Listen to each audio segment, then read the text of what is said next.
much that's burning. This time on Hellfire Heroes, Fanning up, whole thing. it's the start of the wildfire season, Get the trees.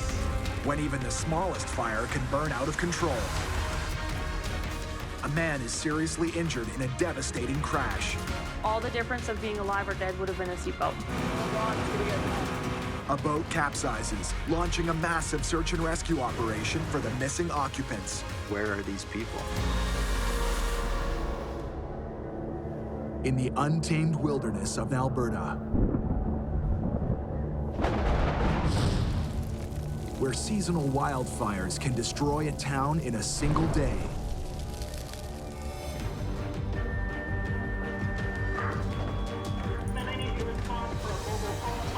A special breed of firefighters risk their lives Go, go, go! 1, 2, 3. to serve and protect the people who live and work here. When it's game day, Just hit the engine part. it's on until the last person is safe. We got 2 down here. We truly are the last line of defense for anybody that's out there. From battling a raging home fire Fanning up, whole thing. to search and rescue, Hey, bud, we're coming. no job is too big Second crew, on me. Let's go. or too small. There's a cat in the tree. A cat? Because they're jacks of all trades Hurry up, hurry up. and masters of them all. Our fire crews put their lives on the line every day. It's all about honor, courage, dedication. Serve something greater than yourself.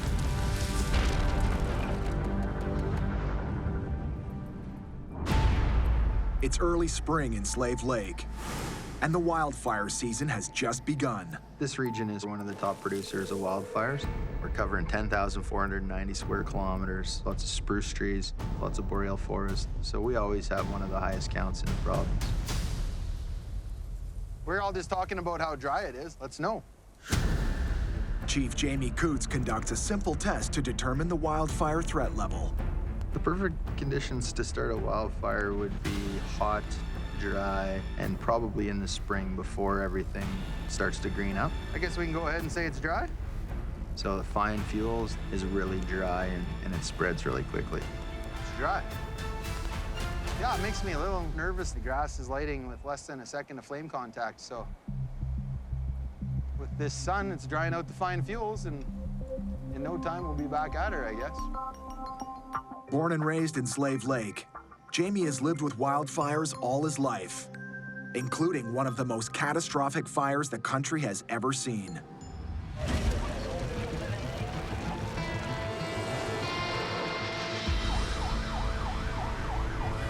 In 2011, a firestorm swept through the town of Slave Lake and forced thousands from their homes.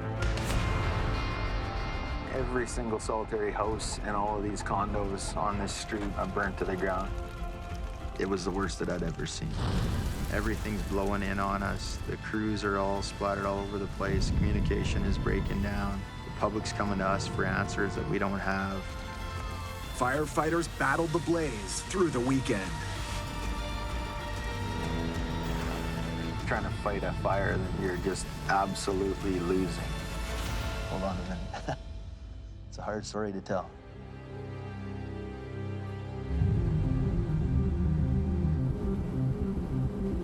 Before they got it under control, the fire destroyed 30% of the town, and the citizens of Slave Lake made a pledge.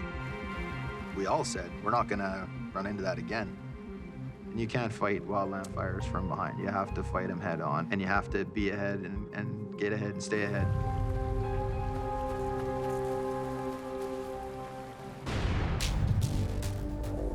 What do you think, Patty? I think we should light it on fire. One of the most effective ways to protect homes and communities from wildfire is to reduce flammable vegetation, even if it means starting a fire. We'll go and do grass burning, so we'll just remove that fuel so that there isn't a hazard there, and we get the dead grass, burn it away, and then the green grass comes up. To prevent the fire from burning out of control, Patrick and his crew build a fire guard along the tree line, a barrier between the field they want to burn and the forest they want to protect. They burn the field in rectangular sections, each about the size of a backyard swimming pool. In the past decade, Alberta's forested area has been hit with about 1,500 wildfires every year. Look at how much that's burning. More than enough to convince Jamie and crew to keep up the fight. We live in a community in a region that has a lot of wildfire potential. I think overall everybody supports what we're trying to do here, which is just to protect them and keep the place safe. The preventative burn crew is done for today, but it's just the beginning of the wildfire season, and they all know it's going to get real busy real soon.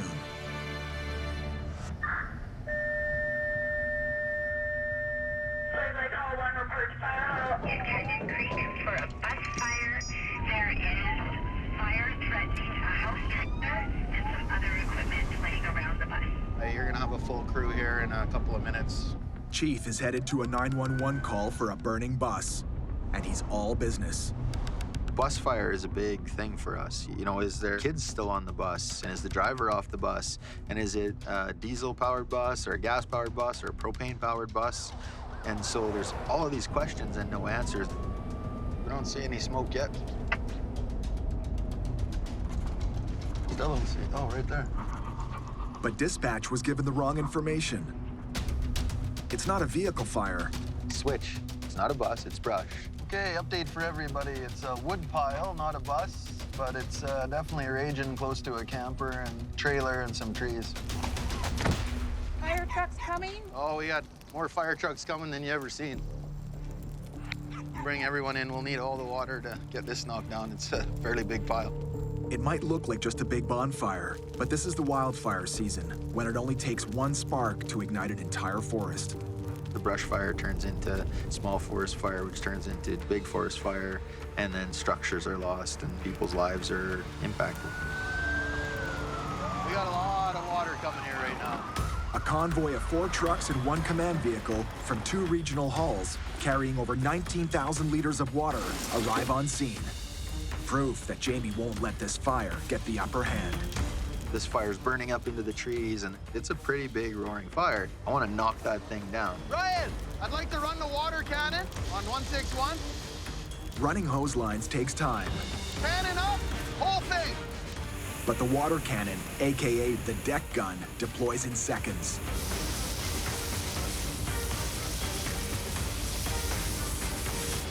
A second deck gun joins the fight. Hey, Sean, get the trees. Sean Kearney uses a handheld remote to direct his deck gun into the trees. Just spraying down the trees, trying to keep them cool. They got cooked pretty bad, so we don't want to make sure any embers traveled out in the back of the bush there to start another fire.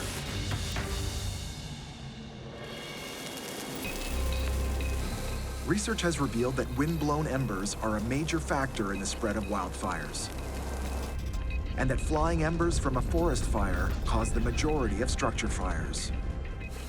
Formed from partially burned coal or wood, raisin-sized embers can reach temperatures as high as 600 degrees Celsius. Lightweight, airborne embers can travel as far as 17 kilometers and can ignite rooftops and home siding and enter homes through ventilation openings, and once inside, ignite the entire structure. In 2016, a blizzard of embers blew across the kilometer-wide Athabasca River and sparked the flames that destroyed between 10 and 20% of the homes in Fort McMurray. I think that's good, Sean, as long as we keep dumping that on. It was a fairly big pile. You have to put a ton of water on it because you don't want it to smolder, you don't want it to reignite, you don't want it to sneak away from you. Hey, Paul, I want that hydrant. The rural areas around where we live, there's not always hydrants, and on that road there happened to be a hydrant, so that was great. So we'll go that hand line right into this truck, and then have a 2.5 inch from this truck, able to feed one of these other ones. The hydrant provides an unlimited supply of water to engine 161 for its own hand lines and for hand lines on 2 other fire trucks. You guys good? All right, Ryan. We're good. Armed with an unlimited supply of water, Jamie is free to go full throttle.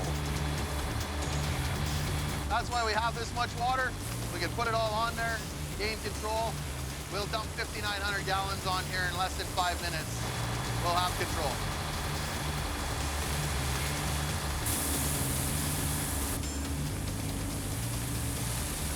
I just want to make sure we got it circled, eh? Got a crew ringing one way, a crew ringing the other way, and water cannon going right on. So we should be able to penetrate the pile good and make sure it's out. You're happy back there? It's out. 5,900 gallons of water, and we got ourselves a winner. Now that the fire's out, Chief Coots turns his attention to the delicate matter of how it started.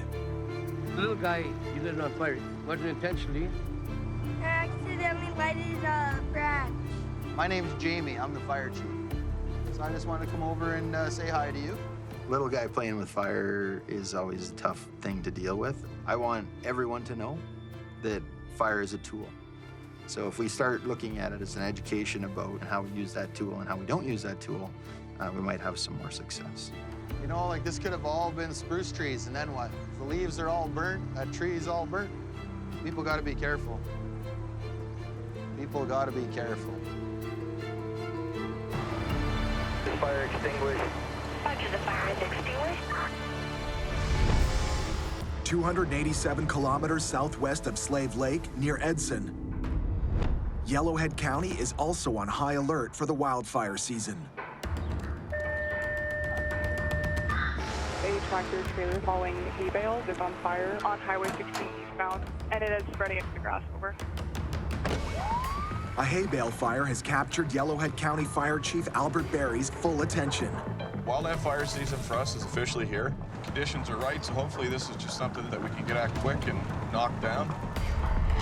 When the driver saw smoke pouring out the back of his truck, he pulled over and stopped in the emergency lane. They happen to fall off the trailer. They'll literally unroll, and as they unroll, that hay will ignite. There are plenty of hay bales in these parts, and they're often the source of devastating fires. Hay fires are a pain in the rear end, truthfully. The fire and hay will spread very, very quickly. It's very tender, it's very dry. As they burn, they start to break up, and you'll get the embers moving. And what is it extending into? Is it dry grass in the ditch? We've got that extension hazard. So there's a multitude of different things you have to look at.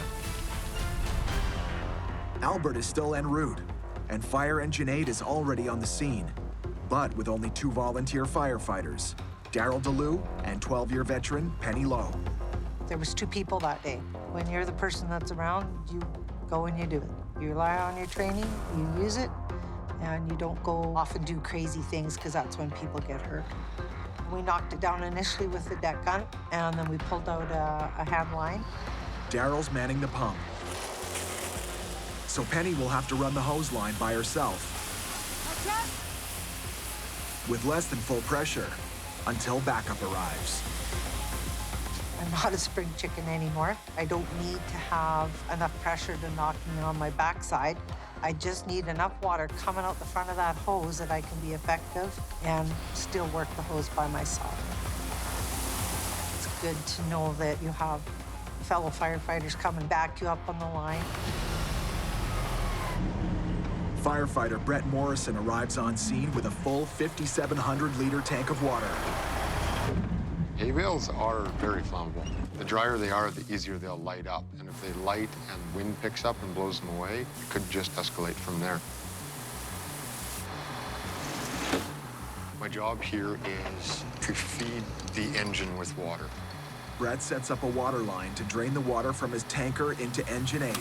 Once it's hooked up, it's just a matter of flowing, keeping up that flow. With a backup man steadying the line, Penny turns up the pressure. Grab this. To make sure the fire is really out, they break up the bales and give them a good soaking. There's a high volume of flammable material in them. There's a lot of hay that will burn and burn for a long time. But it's so tightly packed, until you break that hay apart, you can't get at the fire.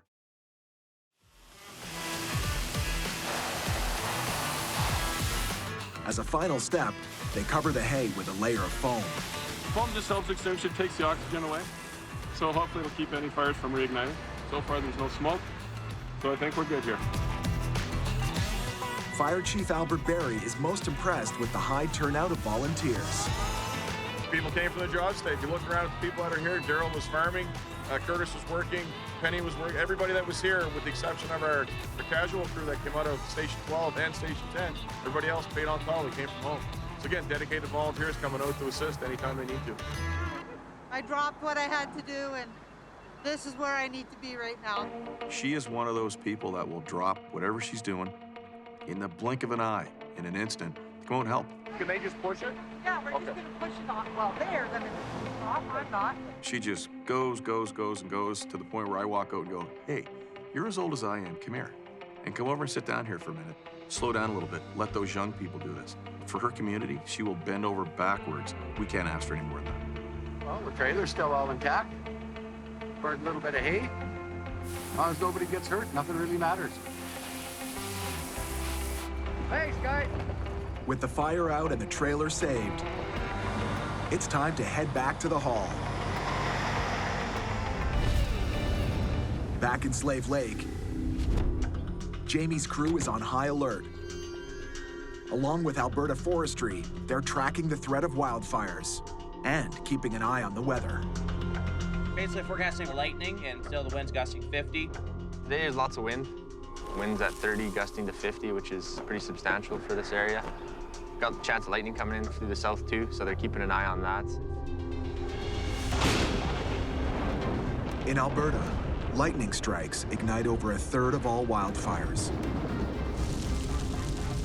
Lightning, combined with hot, dry weather and high winds which fuel the fire with oxygen and spread the flames, creates the perfect storm for a wildfire. And it's every spring, so you know it's coming and you know you're gonna take a bit of a butt kicking. And it doesn't take long for the 911 calls to start coming in. We have a smoldering fire. Caller indicated it was approximately 20 square feet in size. Kilometer 42 on the Old Smith Highway. Wildfire, guys, come on. A witness spotted smoke deep in the woods, about 40 kilometers from the hall. Time is your enemy. You have to outthink it, outmaneuver it. For every second we're not putting water on the fire's going to continue to grow. Forestry should have a helicopter here shortly, so just keep your eyes peeled for that. Alberta Forestry has sent air support to pinpoint the exact location of the fire. Anytime you're going to deal with a wildland fire, you're multi-agency. So, I want to make sure that I'm talking to the folks from forestry. So we want to make sure that we're heavy on air resources, and we want to make sure that we have the right ground resources.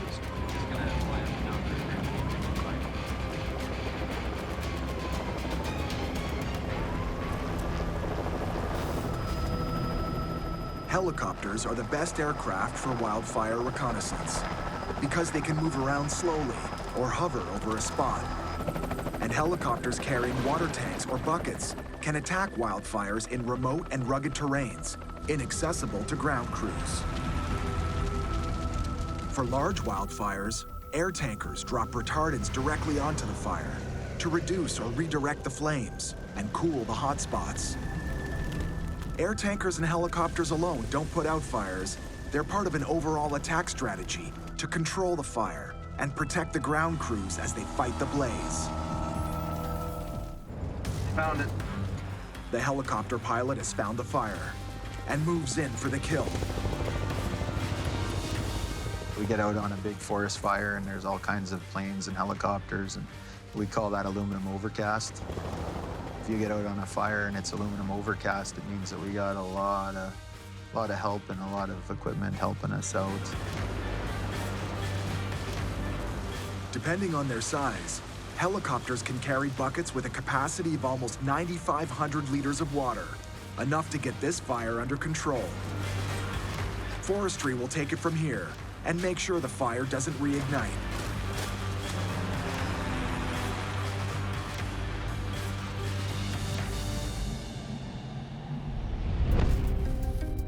"287 kilometers southwest of Slave Lake in Edson, the wildfire season signals the beginning of spring, when the local population doubles in size. For the first responders, more people means more traffic accidents and more 911 calls. That's why Chief Albert Berry wants his firefighters trained and ready to go.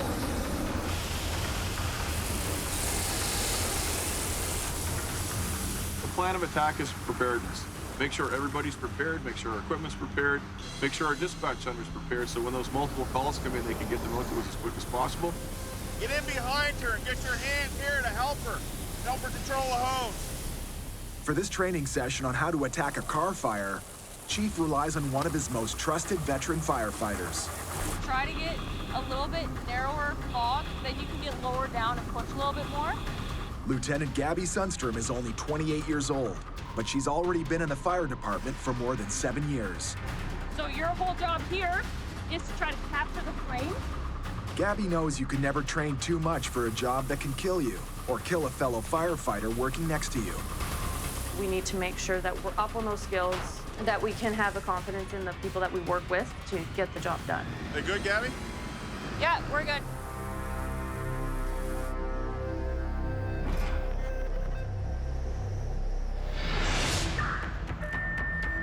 Single vehicle, MVC Highway 16. Received a few calls on it now. First caller said the man could possibly have a broken back, laying on the ground, head bleeding. It's an MVC, a motor vehicle collision, and it sounds like a bad one.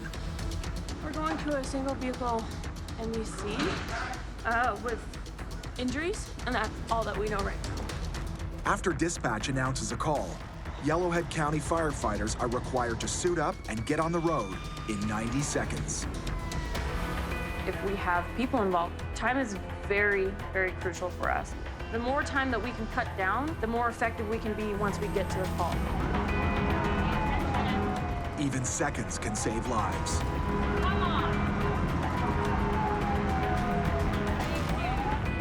It's a 15-minute drive to the scene of the accident. This guy's gonna blow. Gabby's boss, Chief Albert Berry, can't get to the scene fast enough. The one thing that's out there that really causes us some major grief is what I call stupidity. I don't know how else to describe it. We'll be driving down a highway, light, siren. You can't miss our vehicles coming. You can't miss the police cars. You can't miss the ambulances. People won't pull over. It's just unexplainable, but it happens every day. It's a rollover. Driving on Seaward. The truck and the trailer are a total loss. And there's no telling how badly injured its occupants are.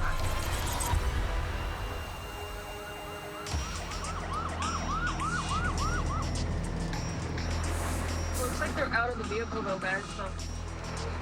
Heavy damage to the truck. 4 patients inside, hit the shoulder, didn't have their seatbelts on, and rolled over. A pickup truck towing a camper at 100 kilometers an hour drifted onto the shoulder and lost control. The truck rolled over and the camper disintegrated. 4 passengers were thrown from the vehicle, and 1 is seriously injured.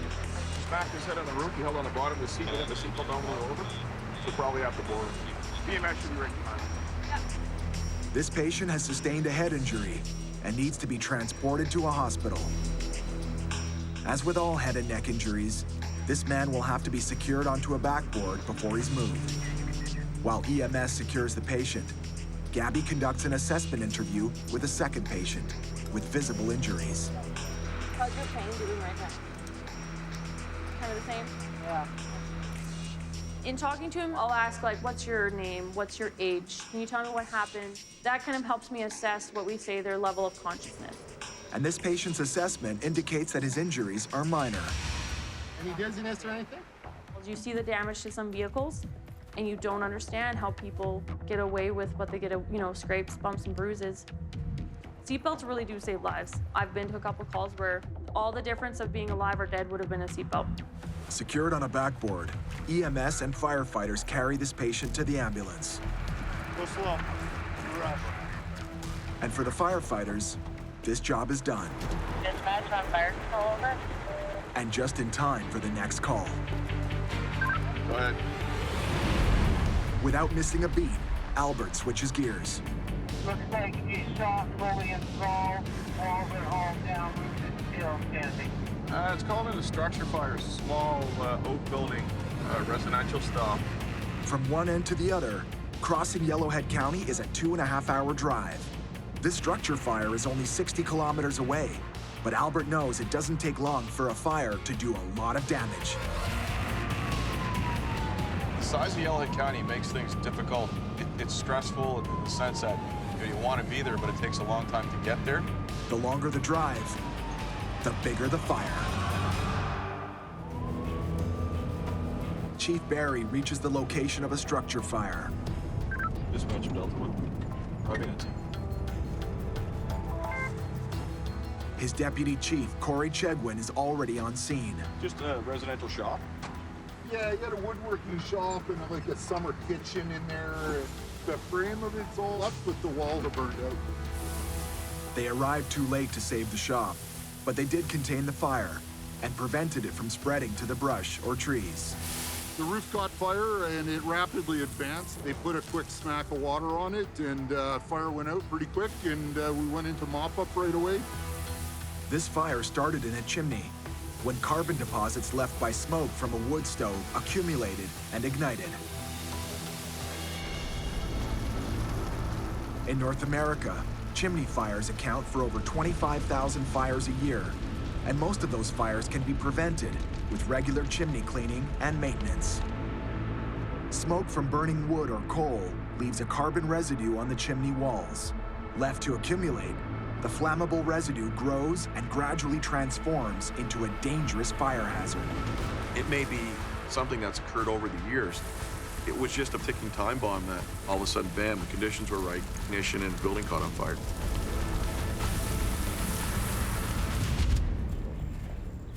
And the owner can't believe how quickly the fire tore through his workshop. I was hearing a bunch of crinkling and that, and I figured that's my fireplace. And then I looked up and I saw the fire in my roof, called the fire department, and by the time I was off the phone, the building was gone. So.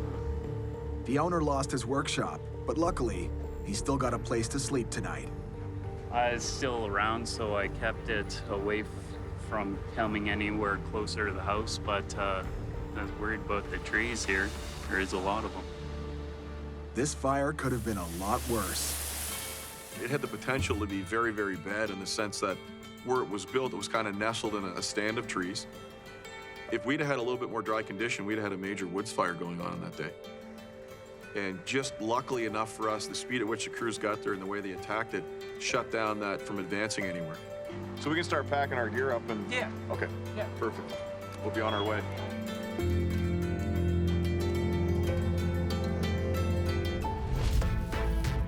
"287 kilometers north in Slave Lake. Warmer spring weather brings more than wildfires. The ice on Slave Lake has thawed, and with so many people in boats on a body of water 20 times the size of Manhattan, boating accidents are bound to happen. Lesser Slave Lake, it's big, and the biggest risk after the size is how fast it can get whipped up. You know, some storm kind of blows down the valley and hits that lake. You could go from no waves to 4-foot waves, kind of waves that swamp boats. It's like being out in the middle of the ocean. And in the busy summer season, when recreational boat owners run into trouble, the Slave Lake first responders are among the first to get the call.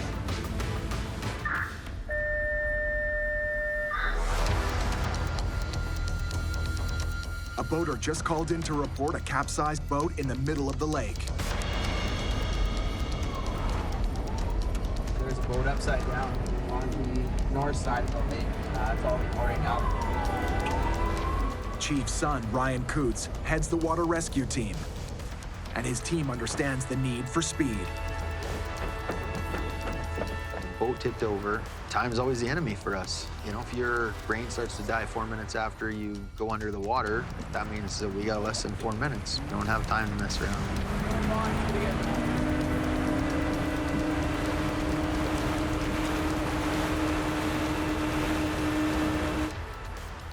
So we don't know who you're looking for, but that's what they found, a capsized boat. Lieutenant Patrick McConnell will lead the search along the beach, looking for anyone or anything that might have come ashore. This is out there, and we don't know where the people are. So I'm gonna get the forestry guys to kind of start from there and go north. And if I'll get you guys to go there and go south. Let's go, guys! The search and rescue, or SAR, is made up of around 50 trained local volunteers, the first to respond when duty calls. Have you seen anybody come ashore at all? No. These are your belongings up here? Yeah. Okay, I appreciate it. Meanwhile, Another team will search the waters along the shoreline in a portable rescue boat, which they've been trained to assemble, inflate, and launch in under 10 minutes. 200 meters offshore, only the beach area, because it's rough as hell out there. By now, over 20 first responders have joined the search.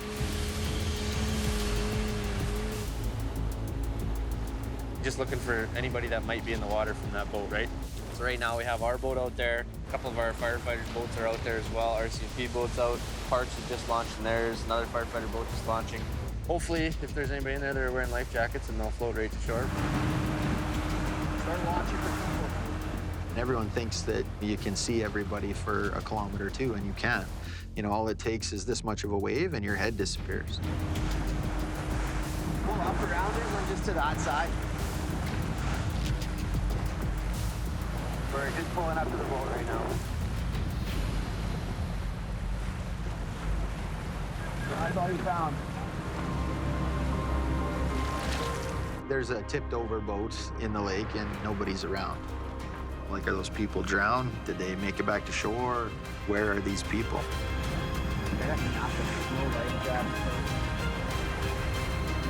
If they're still alive, finding them in this big lake will take more than skill and training. It'll take a lot of luck. They're either bobbing around somewhere still or, worst case scenario that they drown. The emergency triggers a full-blown search and rescue operation. Rescue boat here to hook up with RCMP boat, and you guys will do unified command. Copy that. Whenever there's a call for a missing person, it's RCMP's responsibility to investigate. With a lake of this size, it will take a team effort. We're gonna meet up with everyone here and get a plan going as to where we're gonna start searching. Ryan relays search instructions to the team of volunteers. I'm gonna get you guys to start checking over here because the wind's coming straight this way, right? The first group of volunteers will follow the direction of the waves towards the Devonshire beach. I'm doing a zigzag rig pattern based on the wind. So my GPS needs what we call breadcrumbs, so I can tell exactly what the search is. Without recognizable landmarks to orient them, search and rescue teams need to establish a search pattern to avoid searching the same area twice. Using GPS navigation that leaves a digital trail, first responders can comb the waters in an efficient zigzag pattern. You have to make that pattern so that when you're going back and forth, you don't miss somebody by 100 feet or by 10 feet. After a thorough search on the water produces no sign of any boaters, the team prepares for another kind of search, below the surface. The RCMP are doing the 360 sonar right now.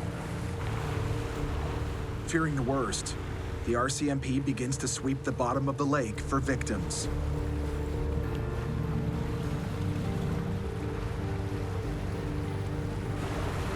As time passes, neither the RCMP sonar nor the SAR crew have produced any results. Yeah, what do you got there? Until unexpected news comes over the radio. All boats, RCMP confirmed that the occupants of the boat are on shore. Search is called off. Nobody got hurt. The wind that grabbed the boat pushed it way out to the middle of the lake where it got swamped and everyone was safe on shore. Awesome. Good news. Well, that's good news. Yeah. The adrenaline runs to get out there, and then it's a woo-hoo when it's good. SAR more times than not gets stood down in the first few minutes. Right, that's the prime time to have a successful search anyway, so whether you find them or they never really were missing. But until you know, you gotta go. Until you know, you've gotta go. It's a firefighter's motto and a year-round game plan. And never more pertinent than during the wildfire season. With over 10,000 square kilometers of woodlands to protect, the Lesser Slave Regional Fire Service depends on its 5 halls and over 100 dedicated volunteers to remain on high alert throughout the wildfire season. In the most remote community of Flatbush, a team of volunteer firefighters with support from forestry are still trying to contain a 2-acre wildland fire. Ricky. Good, how are you? Better than you. Lieutenant Patrick McConnell and his crew are here to help finish the job. Crazy, eh? Just burning garbage or what? The fire started months ago when a farmer burned a pile of garbage. Not an uncommon practice in these rural areas. So that was a holdover fire from, I believe, January. He said he lit that one. I mean, January to May, that's a long time for garbage to smolder under the snow. A holdover fire is one that lays dormant for a considerable period of time. Slow-burning embers hidden below the surface can hibernate through an entire winter. As seasons change and warmer weather arrives, all it takes is dry and/or windy conditions to reactivate the embers and create a full-blown blaze. It's a crazy thing, but it just finds a little bit of dry soil and nutrients to hold on to, and it just keeps burning and burning in there. And then when it's its opportunity, dry day, sparks fly and get into some trees or whatever, and there's some potential for some bad stuff there.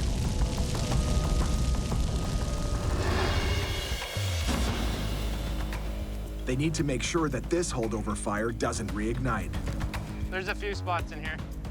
If you miss any little spot that's still burning down deep, it's just like a rekindle, basically. It's the worst word in firefighting. You don't like to hear that something that you went to put out relit in any way, right? A house, a tree, anything. 122 gets here, you want to get your chainsaw? We'll cut this down, and left unchecked, it could burn this out. Not everything's out. As you can see, that tree over there is still smoking, so there's a few hot spots. Hey, bring 122 down here by this quad. We're gonna run the booster line in with foam. Copy that. Truck 122 is the perfect vehicle for the job.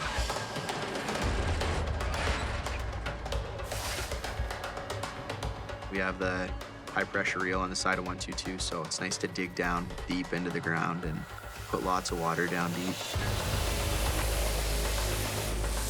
Combination of water and foam. Foam just makes it so that the moisture stays a little bit longer. It sits on top and keeps everything nice and wet and suffocates any fire that's left as well. They'll need to cut down any tree that is smoldering or dead to make sure it's not harboring any fugitive embers.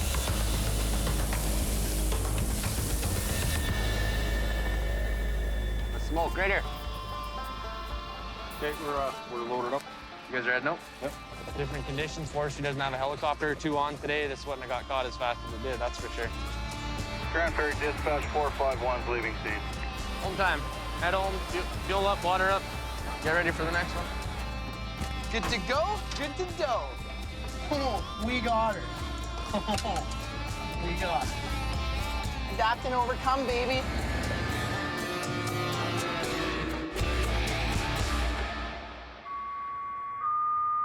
Slave Lake Fire Department reports fire hall. There is a motor vehicle collision. Highway 2. The vehicle went into the ditch, and the driver is out of vehicle.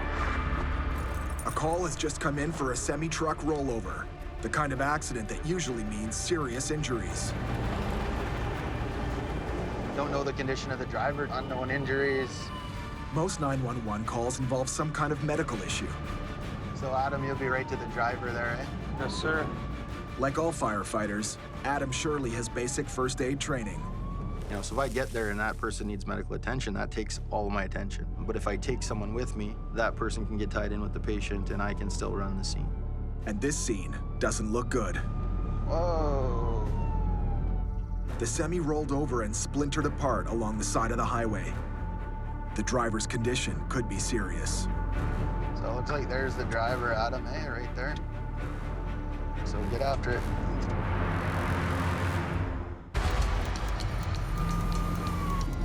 Dispatch 161 is on scene. How you doing, man? The driver managed to crawl out of the wreck and made it to the side of the road. Yeah, you got a bump and a bruise there, yeah? He's in rough shape, but still conscious. Take a deep breath there, buddy. In rural areas where ambulances can take up to 30 minutes to arrive, firefighters like Adam and Patrick often perform the roles of a medical first responder, beginning with an assessment of the patient. You want to always look for any major cuts or bleeds or anything that you can kind of see. You know what happened here? How's your head? I got a cut here where it hurts right around here, eh? I worked in the oil field for a few years, so I know those guys are hard worked, and there's a lot of dangers go with that job, especially driving is one of the biggest ones. Whether he's loaded with casing or empty, it doesn't matter. Driving on the highway is pretty dangerous. While Adam and Patrick take care of the victim, That is not good. Chief Coots surveys the scene. It's actually unbelievable that he even survived this. Man, this should be a horror story. On this stretch of highway, Jamie responds to between 20 and 30 calls every year. Unfortunately, accidents like these are all too common.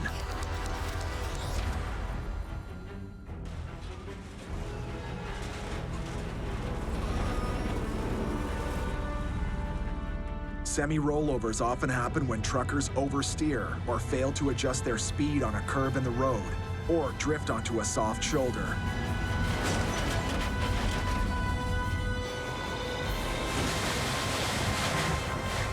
In North America, rollovers result in over 3,000 trucker injuries a year.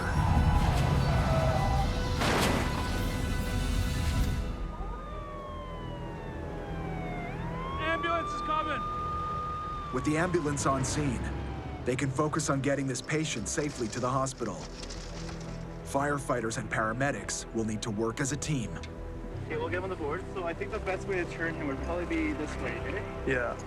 To avoid spinal injuries, they'll work in unison, rolling him over, holding his head, neck, and body. You guys ready? Yeah, you bet. All right. 1, 2, 3. You got it? Okay, you guys ready down there? Okay, up on 3. 1, 2, 3. I can't believe he walked away from it the way he did. He was pretty lucky to crawl out on his own, let alone walk away with what I thought was pretty minor injuries for that severe of an accident. Good luck, man. From firefighter to paramedic to search and rescue, in this region of Alberta, first responders have to be trained and ready for every kind of emergency, big or small, that comes their way. And now more than ever, that includes the wildfire season.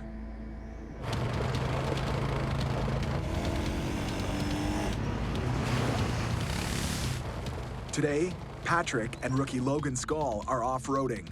Destination, a remote fire tower, where generations of spotters once scanned the treetops for the telltale smoke signals of a wildfire. We're up at Grizzly Tower. So there used to be someone that was stationed here during the wildfire season, right? And during high hazard days, they'd have to be up here watching the landscape looking for smoke.